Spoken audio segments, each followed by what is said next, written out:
là, eh bien, je vais vous donner une petite image. Ici, Allah dit dans le Coran, لَقَدْ خَلَقْنَا الْإِنسَانَ فِي كَبَدٍ. On a créé l'être humain ici dans la difficulté, pour une vie d'effort, de lutte. Eh bien, c'est comme ça, c'est dur. Là, vous voyez, c'est une sorte de pente, hein. C'est dur, ça, on s'essouffle. On est tellement concentré quant à cette épreuve, quand on veut gravir cette petite dune, que on a du mal à lever la tête. Et on monte, et on monte, et on monte, et on monte. Eh bien, la vie, c'est comme cela. C'est des luttes, on se concentre sur nos épreuves, mais quelquefois, eh bien, il faut savoir lever la tête pour apprécier les choses. Et quand on prend du recul, et quand on regarde derrière soi, eh bien, on se rend compte qu'en fait, ça valait le coup. Ça valait le coup de surmonter les épreuves pour prendre de la hauteur et pour voir les choses autrement et apprécier les choses.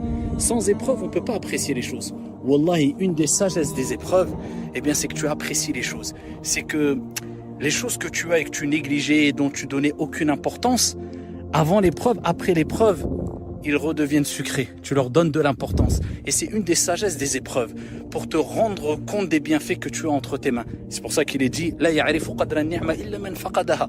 Nul ne connaît la valeur réelle d'une chose que lorsqu'il l'a perdue.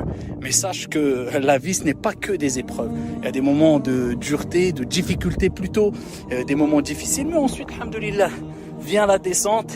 Et c'est beaucoup plus agréable, et ainsi de suite, et ensuite la montée, et ensuite la descente. Mais en tout cas, il faut toujours prendre de la hauteur pour apprécier les choses et se rendre compte que ce qu'il y a autour de nous, eh bien c'est beau.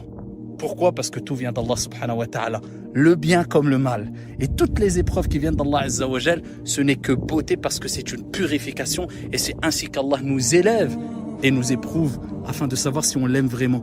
Et quand Allah t'éprouve, et tu te rends compte que tu as réussi l'épreuve, eh bien sache que c'est un signe qu'Allah lui-même, du haut des sept cieux subhanahu wa ta'ala, t'aime. Et quand Allah t'aime, tu as tout gagné. Qu'Allah subhanahu wa ta'ala vous raffermisse, qu'Allah tabaraka wa ta'ala nous permette à toutes et à tous de nous rendre compte que les épreuves sont un bien, et qu'Allah a dit dans le Coran, et il faut vivre avec ce verset, La yukallifu Allahu nafsan illa wus'aha.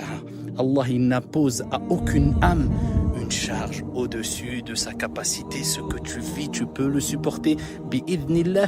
Et plus tu t'efforces à patienter, et plus Allah subhanahu wa ta'ala, de par sa clémence, sa miséricorde, eh bien te rajoute ici la force de pouvoir continuer à patienter.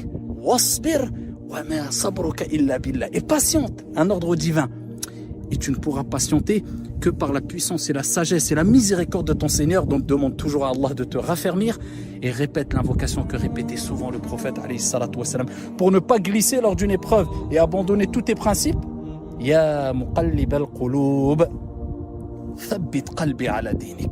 Ô toi qui retourne les cœurs, raffermis mon cœur sur ta religion. Amin ya rabbal alamin. Walhamdulillah.